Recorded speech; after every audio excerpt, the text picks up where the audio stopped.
Welcome to the Cattle Talk Podcast, your weekly breakdown of cattle market fundamentals, key news, and the insights shaping the industry. Trading commodity futures and options involves substantial risk of loss and is not suitable for all investors.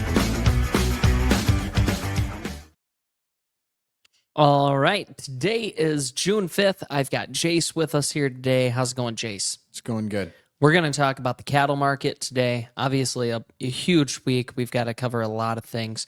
But let's just talk about what happened this week. The news of the screwworm finally getting over the border. Jace, walk me through the process of what we saw this week in the cattle market. Yeah, so we saw futures lower to start the week. We kind of traded. We'd been hearing about these cases in Mexico, and we traded feeder cattle red before that, and before the announcement, which was Wednesday afternoon or Wednesday evening that we got the official announcement. But we've had it several times where we've had rumors that it's in the U.S. before, but the pace that it was making its way north in Mexico was concerning this time. You know, we had several cases within 30 miles of the border. Yep. And it just kept getting closer. I mean, we knew it was when, not if. Yeah. And so we traded it that way. And then we got it here Wednesday afternoon, kind of expected a sour trade on Thursday. And it acted more like a relief than a huge problem. Because it technically found it Tuesday afternoon, right? I think that's right. Yeah, Tuesday. And then Wednesday, they confirmed it. And then Thursday it was traded. So the reaction though was interesting, wasn't it? Yeah, limit higher was very interesting. It was almost like it was just relief that it's here. We don't have to worry about what the news is going to be like when it gets here, and it was maybe just, funds willing to buy this thing again, knowing that, I mean, the procedure isn't extremely clear, but it's a 12-mile radius that they're quarantined when they get it. 20 kilometers is what it says on the deal, and it's just for 72 hours to monitor everything. So it's not an extremely, we were worried about state by state restrictions. If they were going to restrict cattle from Texas to, say, Nebraska or Kansas, didn't want the thing to take a leap. But that doesn't seem to be too much of a concern at the moment. Let's talk about the futures reaction just a little bit deeper here.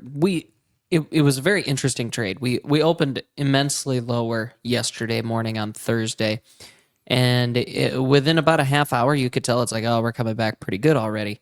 And then about halfway through the trading session, it's like, we're trading green right now on cattle. This is incredible. And then closing limit up. It's like a stronger reaction than what we anticipated for friendliness. And a big part of it, I think, is just thinking through the process in a fund manager's position. I personally would say, well, fundamentals look good. I want to own cattle. Things looking up and up. However, I don't want to buy because I'm worried about the screwworm steamrolling my position. I getting in today, tomorrow we get screwworm, and we have a big sell-off, and I'm going to have to eat that right away. Now they don't have to worry about that. You've talked about the process, procedures, kind of what Rollins talked about last night. Going forward, it seems, in your opinion, how do you think the process is set up in a friendliness aspect to the agricultural world? I think it's still very friendly for cattle movement. Yep. I don't think it's too intrusive at all. So we would likely expect more cases to be coming out about this. The thing to look forward to, I think, that we have to watch carefully is one, just media's reaction to this and how they blow it up, right? Yep. I think it'll be very important that we don't see media really go and have a frenzy with this thing. Just keep it low profile. Demand should be fine, right? The last thing we want everybody to see this on is Fox News and everywhere else, right? Right. Public perception is going to be huge. We've seen beef demand that's not as strong as a year ago relative to what we saw for an increase last year and what we've seen for a decrease in beef this year. But yeah, I just think it's public perception. It's the news stories.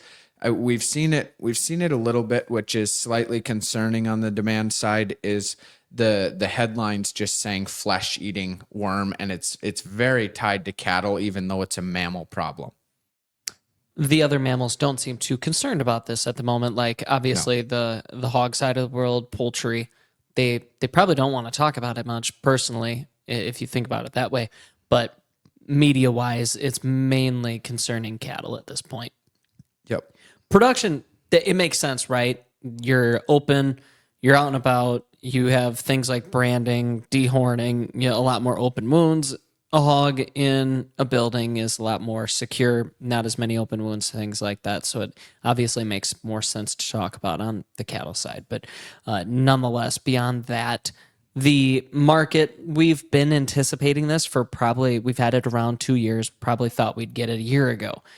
So they've had plenty of time to, for one, the market prepare for this. We sold off $40 in the last month on August feeder cattle. So a pretty big, sizable position taken off of managed money here in the recent part.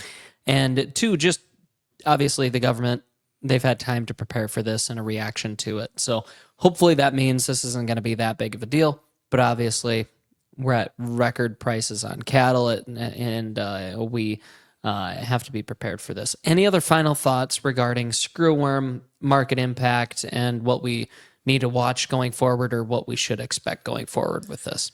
The guys in the sale barns weren't too concerned about it as of yesterday afternoon. We saw a 375 daily index print. So a pretty strong cash there. We've still got August trading, $20 below that daily number, quite a bit below where the 7-day index is as well. And we did technically on that chart, we had a key reversal, a big one that you'd see in a textbook scenario.